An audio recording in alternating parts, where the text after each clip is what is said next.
नमस्कार.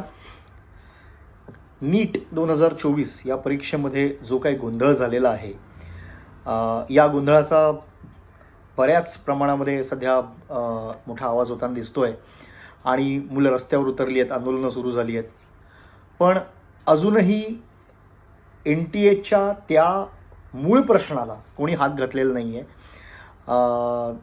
जो महत्त्वाचा मुद्दा इकडे दिसून आला त्याच्यावरती चर्चा होणं खूप गरजेचं आहे आणि याच्यावरती लक्ष केंद्रित करणं खूप गरजेचं आहे. सगळे जी सध्या ओरड होते आजूबाजूला ती मुलांचं काय, मुलांचा भवितव्याचा प्रश्न आहे वगैरे वगैरे, अशी भावनिक साथ घातली जाते. आपल्याला लक्षात घेतलं पाहिजे नुसती भावनिक साथ इथे घालून चालणार नाही आहे, तर टेक्निकल मुद्दे जे आहेत ते प्रखरतेने मांडणं गरजेचं आहे. NTA स्वच्छ रूपाने शुद्धपणे क्लिअर दिसतंय की सारवासारव करायचा पूर्ण प्रयत्न करते. NTA पूर्णपणे सारवासारव करते आणि ते हे प्रकरण दाबण्याचा प्रयत्न करतायत. कारण खूप सोपं आहे. या परीक्षेमध्ये सुमारे 24 लाख विद्यार्थी बसलेले होते आणि इतक्या मोठ्या प्रमाणावरती बसलेल्या विद्यार्थ्यांची ही परीक्षा जर पुन्हा रिपीट करण्याची वेळ आली तर ते NTAला परवडण्यासारखंही नाही आहे आणि ते NTAच्या त्यांच्यासाठी मोठा डोकेदुखी होईल ती, आणि म्हणून ते कुठेतरी ते टाळायचा प्रयत्न करत आहेत. पण खरं पाहायला गेलं तर याच्यावरती ही परीक्षा जी आहे नीटची, ही रिपीट करणं खरंच खूप गरजेचं आहे. का? त्यातल्या बऱ्याच मुद्दे आहेत. माझ्याकडे पूर्ण अभ्यास आहे या सगळ्या मुद्द्यांचा, ते मी तुमच्यासमोर आज मांडणार आहे. या व्हिडिओला जेवढं शक्य तेवढं सर्क्युलेट करा, जेणेकरून जास्तीत जास्त लोकांपर्यंत हे सगळे जे मुद्दे आहेत ते पोचू द्या. टेक्निकल आस्पेक्ट्स आहेत ते पोचणं खूप गरजेचं आहे, म्हणजे याच्यावरती सिरियसली विचार केला जाईल. आपण सुरुवातीपासून सुरुवात करूया. नीटचा हा जो गोंधळ सुरू झाला, हा बेसिकली 4 तारखेलाच सुरू झाला आहे, जेव्हा पेपर लीक झाल्याचं समोर आलं. आता पेपर लीक जे झालेलं आहे ते कधी NTAने पूर्णपणे मान्यच केलेलं नाही आहे. आणि त्यानंतर जेव्हा 4 तारखेला म्हणजे 4 जून रोजी ज्या दिवशी लोकसभा इलेक्शन चे निकाल लागणार होते, त्या दिवशी NTAने अगदी ॲडव्हान्समध्ये आपला रिझल्ट सरकवून दिला. खरं तर हा रिझल्ट 14 जूनला येणार असं अपेक्षित होतं, पण तो 10 दिवस सुमारे लवकर आला. तो 4 जूनलाच रिझल्ट समोर आला. अर्थातच अख्खी प्रेस, सगळा देशभरातला मीडिया त्यावेळेला लोकसभा इलेक्शनच्या मागे होतं आणि त्यामुळे या गोष्टीकडे अर्थातच लक्ष दिलं जाणार नाही, या रिझल्टकडे मोठ्या प्रमाणात लक्ष दिलं जाणार नाही हे त्यांना माहीत होतं. आणि म्हणूनच की काय कदाचित त्या दिवशी हा रिझल्ट दिला गेला आणि सगळ्या गोष्टी जास्तीत जास्त कशा दाबता येतील याचा पूर्ण प्रयत्न इथे झालेला आहे. आता हा निकाल आल्यानंतर एक महत्त्वाची गोष्ट लक्षात येते, ती म्हणजे, आणि हे सगळ्यांनाच कदाचित माहिती असेल, ते म्हणजे टॉपर्स जे आले, 67 टॉपर्स, 67 टॉपर्स एकंदरीत आलेले आहेत. आणि हे 67 टॉपर्स कसे आले, काय आले याचं विश्लेषण NTAने दिलेलं आहे, पण ते पूर्णपणे पटण्यासारखं नाही आहे. आजपर्यंत 720 पैकी 720 गुण घेणारे 1, 2 किंवा 3 विद्यार्थी जास्तीत जास्त असायचे, पण यावर्षी 720 पैकी 720 गुण घेणारे 67 विद्यार्थी एकदम समोर आले. हा खरंच एक फार मोठा गोंधळ दिसून येतोय, कारण इतक्या मोठ्या प्रमाणामध्ये इतके टॉपर्स येणं शक्य नाही. दुसरी गोष्ट म्हणजे एकाच सेंटरमध्ये सुमारे 8 विद्यार्थी टॉपर येणं, हेही तसं प्रोबॅबिलिटीच्या नियमाप्रमाणे पाहायला गेलं तर फार त्याची प्रोबॅबिलिटी खूप कमी आहे आणि हे कसं काय शक्य झालं हे कळणं डिफिकल्ट आहे. या सगळ्यावरती ज्या वेळेला पाहायला जातं, याच्या व्यतिरिक्त आणखीन एक खूप महत्त्वाची गोष्ट झाली आहे, तिथे कुठेतरी आपल्याला लक्ष वेधून घेणं गरजेचं आहे. मी तुम्हाला दाखवीन की साधारणपणे जो ॲव्हरेज स्कोर असतो विद्यार्थ्यांचा, 2020 साली हा ॲव्हरेज स्कोर होता सगळ्या विद्यार्थ्यांचा. जितके विद्यार्थी परीक्षेला बसले त्यांनी जो काही स्कोर मिळवला त्या सगळ्यांचा ॲव्हरेज स्कोर जर आपण घेतला, 2020 साली हा स्कोर 297.18 होता. 2021 साली तो 286.13 झाला. बघा, म्हणजे हा स्कोर कमी झाला आहे. 2022 साली हा ॲव्हरेज स्कोर 259 म्हणजे 259 झाला. 2023 साली हा 279 झाला, म्हणजे तो 20 अंकांनी वाढला. आणि 2024 साली म्हणजे ह्या वर्षी हा स्कोर 323 म्हणजे तब्बल 43 अंकांनी वाढलाय. हा ॲव्हरेज स्कोर एवढ्या मोठ्या प्रमाणामध्ये कसा काय वाढू शकतो? जर आपण 2020 ते 2023 या 4 वर्षांचा हिशोब केला तर या 4 वर्षांचा एकंदरीत ॲव्हरेज स्कोर जो आहे तो 280.43 इतका आहे. आणि या ॲव्हरेजपासून जे डेव्हिएशन ह्या वर्षी झालं आहे ते जवळजवळ 43 मार्कांचं डेव्हिएशन आहे. कारण यावर्षीचा ॲव्हरेज स्कोर आपण बघितला 323 आला आहे. म्हणजे कुठे 280 आणि कुठे 323. याचा अर्थ साधे प्रश्न समोर येतात. यावर्षी इतके विद्यार्थी जास्त चांगल्या पद्धतीने तयार करून आले होते का की त्यांचा ओव्हरऑल ॲव्हरेज स्कोर एवढा वाढून जावा? यावर्षी पेपर खूपच सोपा आला होता का? या दोन्ही प्रश्नांची उत्तरं डेफिनेटली नकारात्मक द्यायला हरकत नाही. कारण विद्यार्थी संख्या दरवर्षी वाढत असते, ती काही आज पहिल्यांदा वाढलेली नाही. पण जेव्हा विद्यार्थी संख्या वाढते त्यावेळेला फक्त चांगला अभ्यास करणारेच विद्यार्थी वाढतील असं नाही, कमी प्रिपेअर केलेले विद्यार्थी सुद्धा वाढत असतात. त्यामुळे विद्यार्थी संख्या वाढली, जे NTAने कारण दिलेलं आहे या सगळ्या गोष्टीला. त्यांनी म्हटलेलं आहे की गेल्या वर्षी काहीतरी 20 लाख विद्यार्थी होते. एक्झॅक्ट आकडा सांगायचा झाला तर 20,38,596 विद्यार्थी गेल्या वर्षी बसले होते. यावर्षी हा आकडा वाढून 23,33,297 झाला. 3 लाखांनी आकडा वाढला आणि म्हणून म्हणे हे रिझल्ट्स वाढलेले दिसत आहेत आणि म्हणून टॉपर्स वाढलेले दिसतात असं NTAचं स्पष्टीकरण आहे. वा, किती सुंदर. मला सांगा 2021चा जर आपण हिशोब केला तर तेव्हा 17 लाख विद्यार्थी परीक्षेला बसले होते. म्हणजे त्या तुलनेमध्ये 2022 मध्ये जेव्हा 20 लाख विद्यार्थी परीक्षेला बसले तेव्हा सुद्धा 3 लाख विद्यार्थी वाढले होते. पण तेव्हा सुद्धा ॲव्हरेजमध्ये कुठे वाढ झालेली आहे?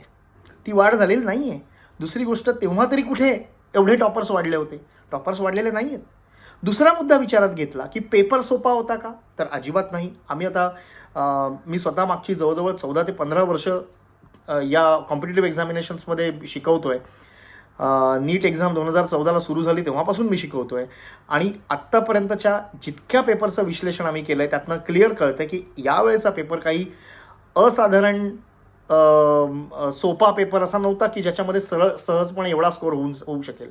त्यामुळे एवढा मोठा झालेला स्कोर हा काही पेपर सोपा असल्यामुळे झालेला नाही आहे किंवा विद्यार्थी वाढल्यामुळे झालेलं नाही आहे, हे क्लिअर होतं, हे स्पष्ट आहे. त्यामुळे NTAने याच्यावर जे स्पष्टीकरण दिलेलं आहे ते अक्षरशः हास्यास्पद आहे, यात काही वादच नाही. आता हा मुद्दा झाला NTAने जे स्पष्टीकरण दिलं आहे त्याचा. आता खरंच नेमकं काय झालं असेल याचा एक विचार करायला आपल्याला हरकत नाही. एक सगळ्यात महत्त्वाची गोष्ट जी इथे NTA अजिबात लक्षात घ्यायला तयार नाही आहे ती म्हणजे पेपर फुटीचं प्रकरण. लक्षात घ्या, बिहारमधून एक पेपर फुटीचं प्रकरण समोर आलं.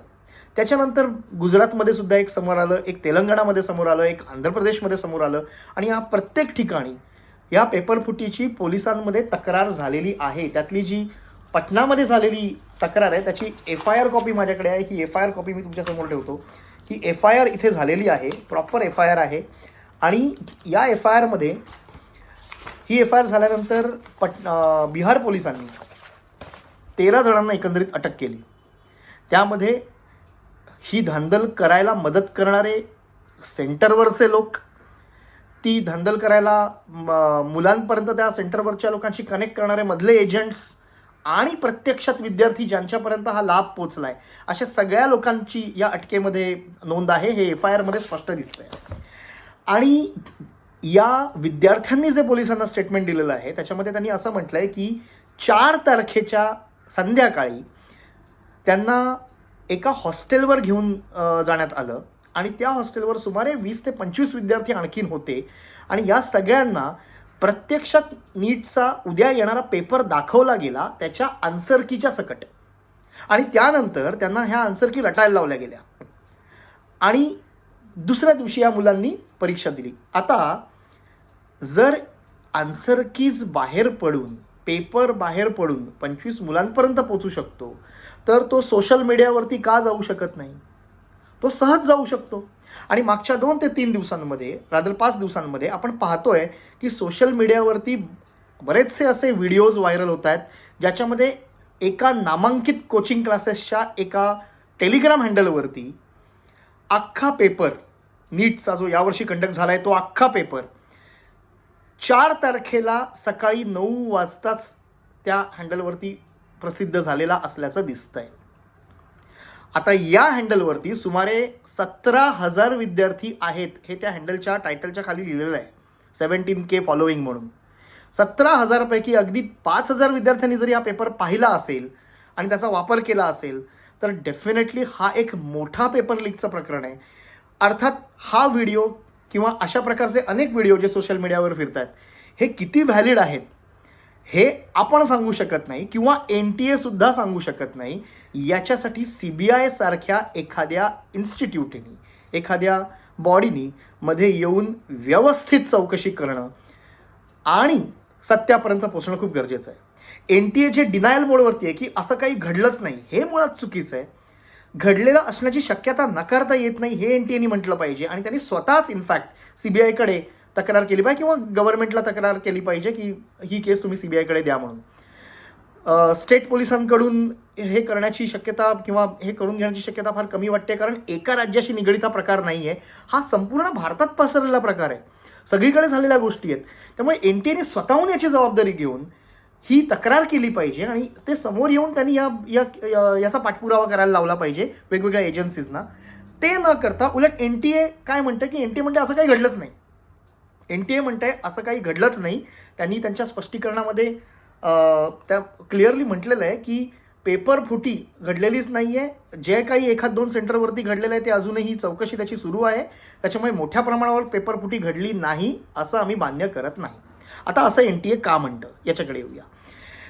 NTA यासाठी असं म्हणतं आहे कारण 2018 साली एक रिट पेटिशन दाखल जे झालेलं होतं, जे क्लॅट एक्झामचं होतं, म्हणजे कॉमन लॉ ॲडमिशन टेस्ट ही जी एक्झामिनेशन असते याच्यासाठी याच्यामध्ये काही गोंधळ झालेला होता आणि त्याच्यामध्ये एक पेटिशन दाखल झालेलं होतं आणि त्याच्यामध्ये सुप्रीम कोर्टाने एक निर्वाळा दिलेला होता, एक रिझल्ट दिलेला होता.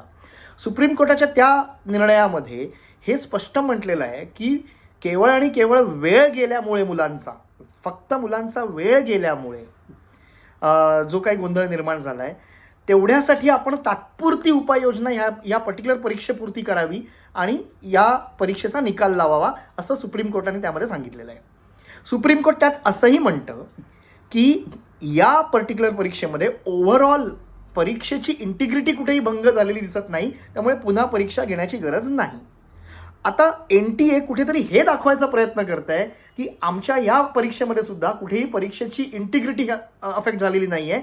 हा काही जो 1563 मुलांचा तो गोंधळ सांगतायत की तो गोंधळ जो आहे हा तेवढ्या 1500 विद्यार्थ्यांपुरता मर्यादित आहे असा ते युक्तिवाद करण्याचा प्रयत्न करतायत, जेणेकरून हा सर्वव्यापी प्रश्न आहे, संपूर्ण परीक्षेमध्येच धांदल झालेली आहे, हे कुठेतरी सिद्ध होऊ नये आणि फक्त त्या 1500 विद्यार्थ्यांपुरता किंवा ठराविक 2-3 सेंटर्स पुरता हा प्रश्न मर्यादित राहावा म्हणून NTA हा प्रयत्न करते. आणि त्यांच्यासाठी हा जो त्यांनी केलेला प्रयत्न हा फक्त एक स्केपगोट आहे. म्हणजे इथे फक्त याच्यावरती एक टेपरन थोडा सगळ्यांचं लक्ष याच्यावरती घाला, म्हणजे खरी जी धांदल झालेली आहे, जी पेपरफुटी झालेली आहे त्याच्याकडनं सगळ्यांचं लक्षच निघून जाईल. कारण जर का सर्वव्यापी हा गोंधळ झालेला आहे, परीक्षेच्या इंटिग्रिटीला बाधा आलेली आहे, हे जर सिद्ध होत असेल तर मात्र NTAला ही परीक्षा पुन्हा घ्यावी लागेल आणि म्हणून सगळ्यांचं लक्ष हे फक्त ग्रेस मार्कांकडे फिरवण्याचा हा अगदी सिस्टमॅटिक प्रयत्न सुरू आहे. आता ग्रेस मार्कांच्या मुद्द्यावरती येऊया. ग्रेस मार्कांचा मुद्दा जो आहे यामध्ये NTAने काय केलंय, NTAने 2018 साली या क्लॅट एक्झामिनेशनमध्ये जो फॉर्म्युला वापरला गेला, जो एका समितीने बनवलेला होता, सुप्रीम कोर्टाने हा फॉर्म्युला बनवलेला नव्हता. काही ठिकाणी चुकीच्या पद्धतीने पोर्ट्रे केलं जातं की सुप्रीम कोर्टाने दिलेल्या फॉर्म्युलावरती हे झालेलं आहे, तर असं नाही आहे. हा पर्टिक्युलर फॉर्म्युला जो आहे तो एका समितीने बनवलेला होता, जी समिती नेमली गेली होती त्या पर्टिक्युलर परीक्षेचा गोंधळ जो झाला होता तो रिझॉल्व्ह करण्यासाठी. पण तोच फॉर्म्युला नीट परीक्षेमध्ये वापरून, तो जसाच्या तसा वापरून नीट परीक्षेतल्या मुलांना मार्क दिले गेले, म्हणजे ग्रेस मार्क दिले गेले.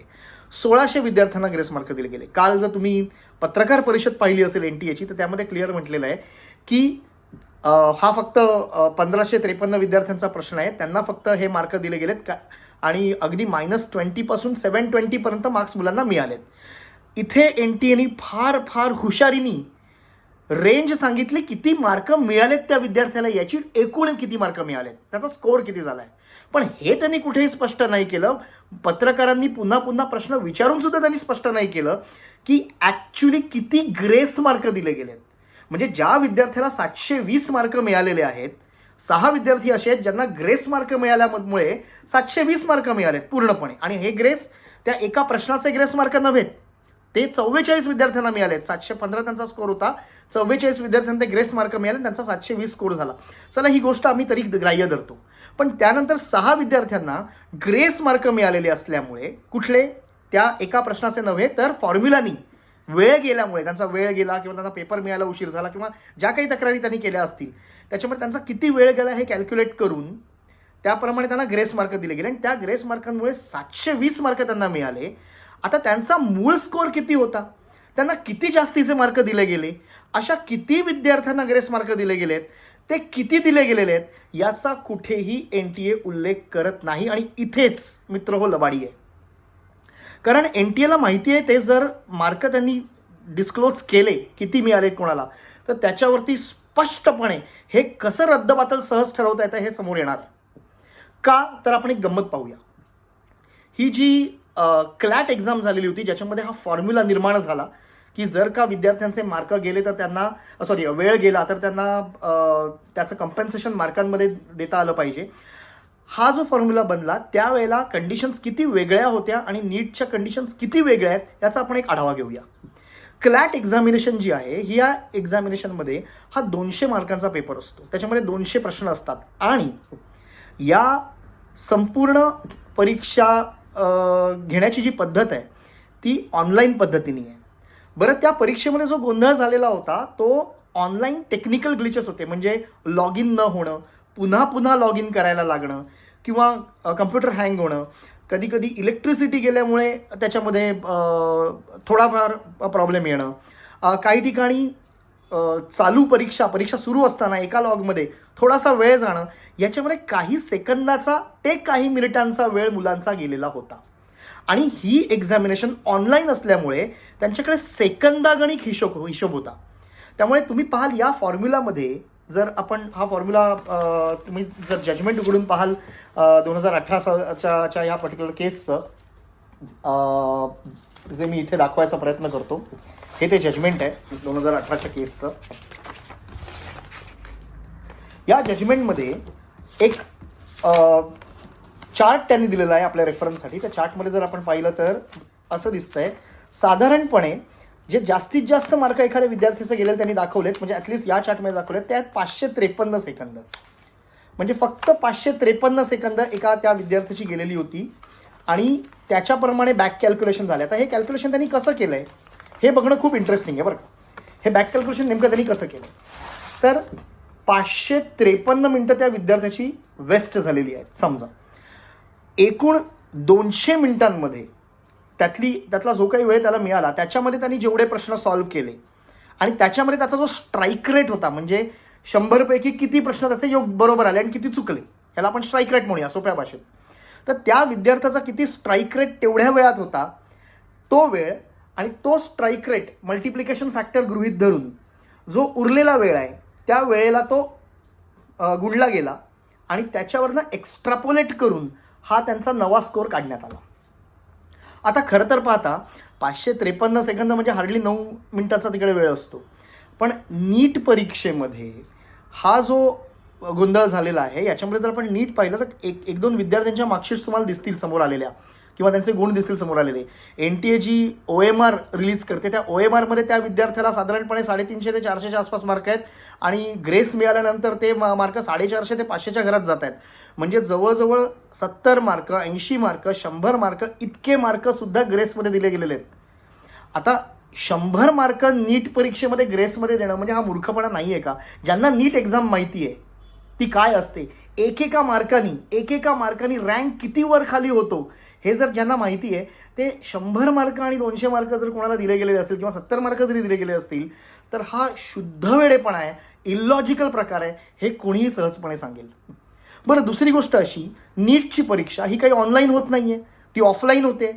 ऑफलाईन परीक्षेमध्ये तुम्हाला कसं कळणार किंवा कसं कळलं कुठल्या विद्यार्थ्याची किती सेकंद गेली आहेत ते? त्या विद्यार्थ्यांनी जे लिहून दिलं त्याच्यावर तुम्ही विश्वास ठेवलात. तुम्ही म्हणताय सीसीटीव्ही कॅमेरे बघितलेत. मला सांगा कुठल्या सीसीटीव्ही कॅमेऱ्यांमध्ये अख्ख्या हॉलमध्ये बसलेल्या किती विद्यार्थ्यांचा किती सेकंदांमध्ये वेळ गेलाय हे लक्षात येतं. त्यामुळे हे या लॉजिकने कॅल्क्युलेट करणं शक्यच नाही आहे आणि म्हणून हे लॉजिक इथे लागू होत नाही. दुसरी महत्त्वाची गोष्ट म्हणजे जी फार महत्त्वाची टेक्निकल गोष्ट आहे, लॉची जी परीक्षा आहे त्याच्यामध्ये जे सगळे प्रश्न असतात ते एकाच विषयाशी, एका पर्टिक्युलर विषयाशी निगडीत आहेत.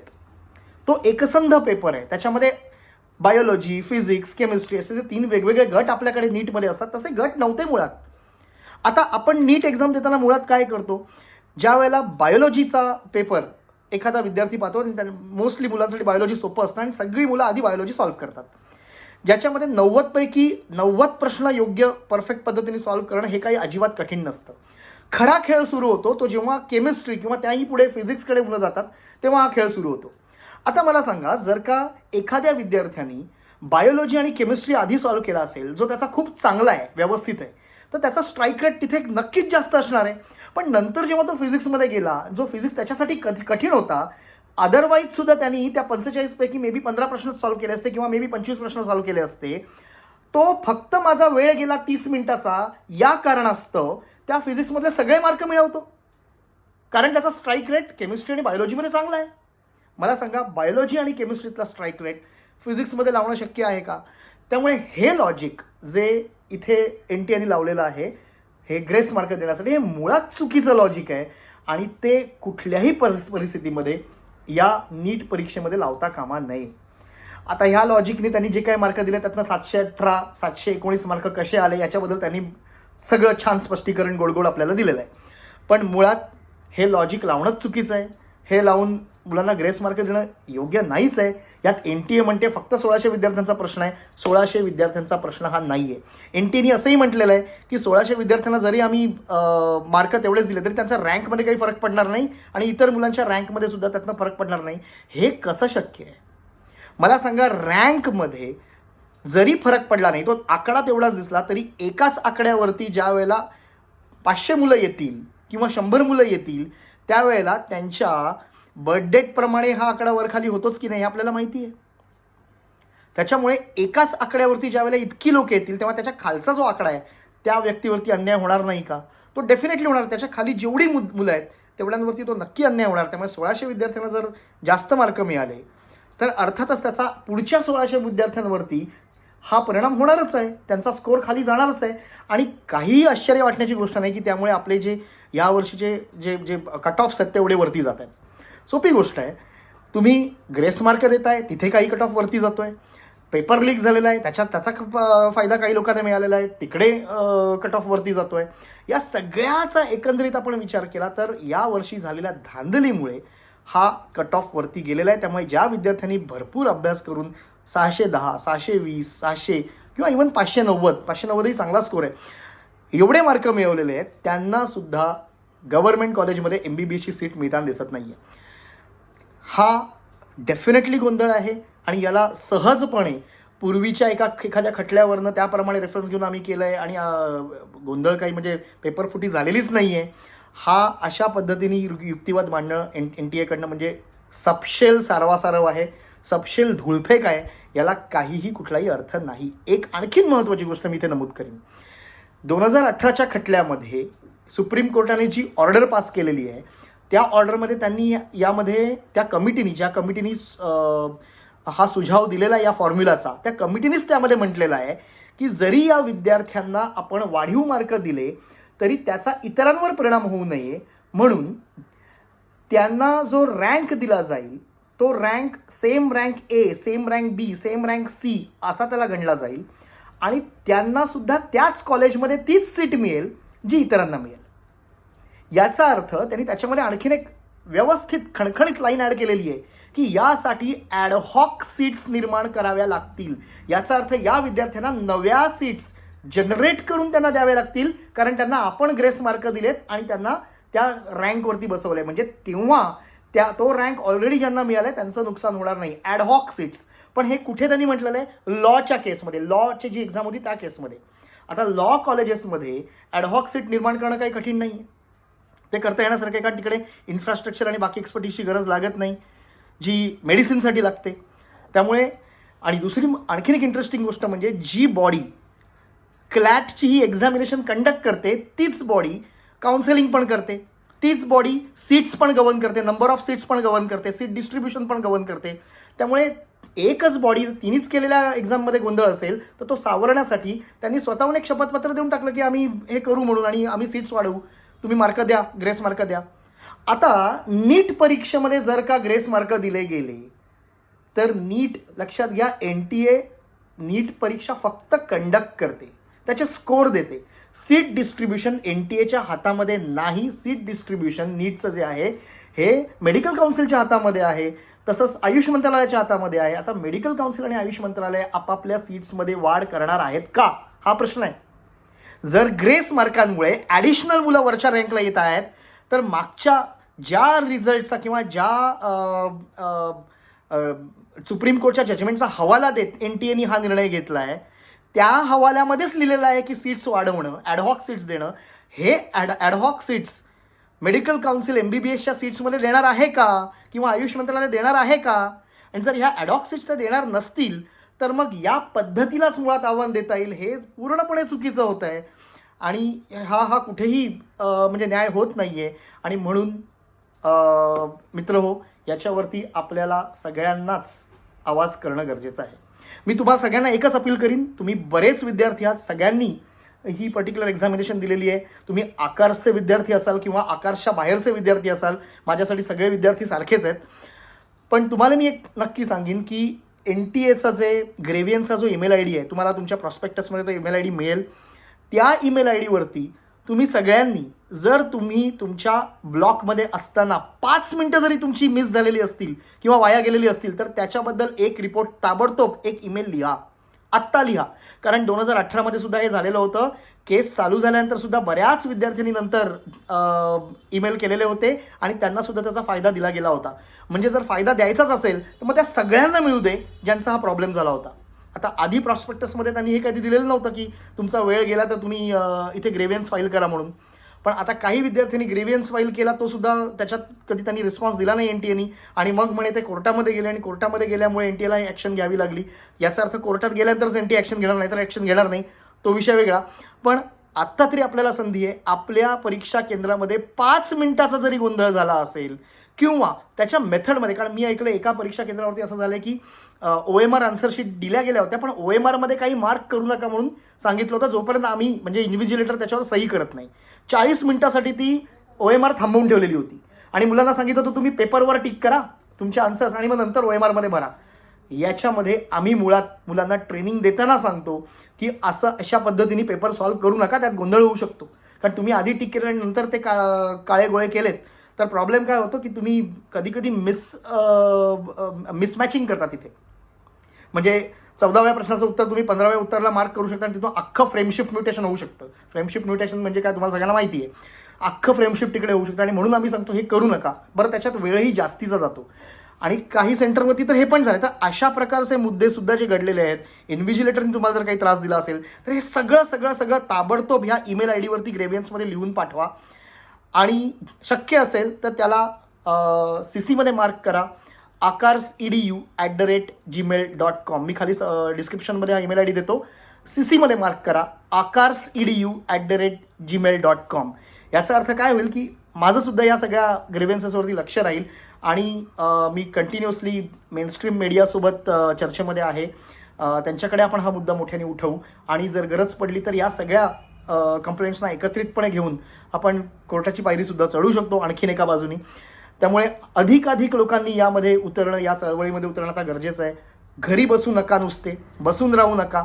तुम्ही या सगळ्या सिस्टीम्स मुळे विक्टिमाइज झालेला आहात आणि जर तुम्ही त्या विक्टिमाइज झालेला असाल तर तुम्हाला सुद्धा पुढे येणं गरजेचं आहे. बरं, नुसतं हेच नाही, ह्या सगळ्या सिस्टीमबद्दल आपलं एक मत सुद्धा ईमेलवरनं नोंदवायला हरकत नाही. तर तो ईमेल ग्रीव्हियन्स सेलला आपल्याला सगळ्यांना एक ईमेल करायला काहीच हरकत नाही. नुसतं आपण घरात बसून रडत बसून फायदा होणार नाही. तर हा टेक्निकल आस्पेक्ट्स, मी सगळे टेक्निकल आस्पेक्ट्सकडे डिस्कस केलेले आहेत. हे जास्तीत जास्त लोकांपर्यंत पोचवा. हा व्हिडिओ प्लीज जास्तीत जास्त लोकांपर्यंत पोचवा आणि या चळवळीला मोठं करायला मदत करा. बघूया जर आपल्याला काही यातनं मदत झाली तर उत्तमच आहे. माझ्या मते याच्यावरती उत्तम उपाय एकच असू शकतो, नीट परीक्षा पुन्हा एकदा घेणं, रिपीट नीट एक्झामिनेशन. आणि नुसती रिपीट करणं नव्हे तर कमीत कमी 3 महिन्याचा पिरियड विद्यार्थ्यांना देणं, ज्याच्यामध्ये विद्यार्थी पुन्हा एकदा अभ्यास करू शकतील. मी सगळ्या माझ्या विद्यार्थ्यांना आवाहन करतो, नॉट ओन्ली आकाशच्या बाहेरचे सुद्धा, तुम्ही सुद्धा आमचेच विद्यार्थी आहात, कारण आम्ही शिक्षक आहोत, तुम्ही विद्यार्थी आहात. तुम्ही अजिबात पेपर सॉल्व्ह करणं थांबवू नका किंवा ॲटलिस्ट प्रॅक्टिस करणं थांबवू नका. दिवसाला कमीत कमी 150 प्रश्न, ॲटलिस्ट 150 प्रश्नांची प्रॅक्टिस करत राहा, जेणेकरून तुमचा टच राहील आणि कधीही परीक्षांनी जर पुन्हा एकदा डिक्लेअर केली तर आपण त्यासाठी तयार असू. लक्षात घ्या, रिपीट करण्याच्या विचारात असाल तर एक धोका आत्ताच सांगून ठेवतो. पुढच्या वर्षी या परीक्षेमध्ये यावर्षी जर 23 लाख विद्यार्थी होते तर हे जेवढे विद्यार्थी यावर्षी बसलेत ना, सगळे पुढच्या वर्षी येणार आहेत पुन्हा एकदा, कारण त्यांना सीट मिळालेली नाही आहे. आणि त्यामुळे पुढच्या वर्षी हा आकडा 30 लाख सुद्धा पार होऊ शकतो. लिहून घ्या, आज हा नंबर मी देतोय. 30 लाखाहून जास्त फॉर्म्स पुढच्या वर्षी येऊ शकतात जर ही परीक्षा परत घेतली गेली नाही तर, आणि त्यातनं पुढच्या वर्षीच्या मुलांसाठी खूप जास्त त्रास होऊ शकतो. त्यामुळे प्लीज प्लीज प्लीज न्याय होण्यासाठी आपल्या सगळ्यांना या चळवळीमध्ये उतरणं गरजेचं आहे. NTA ला एक मेल नक्की करा, CC मध्ये आकाशला मार्क करा, त्यातून आपण काहीतरी नवं करू शकतो, काहीतरी मोठं करू शकतो. थँक्यू, गुड बाय, चाव.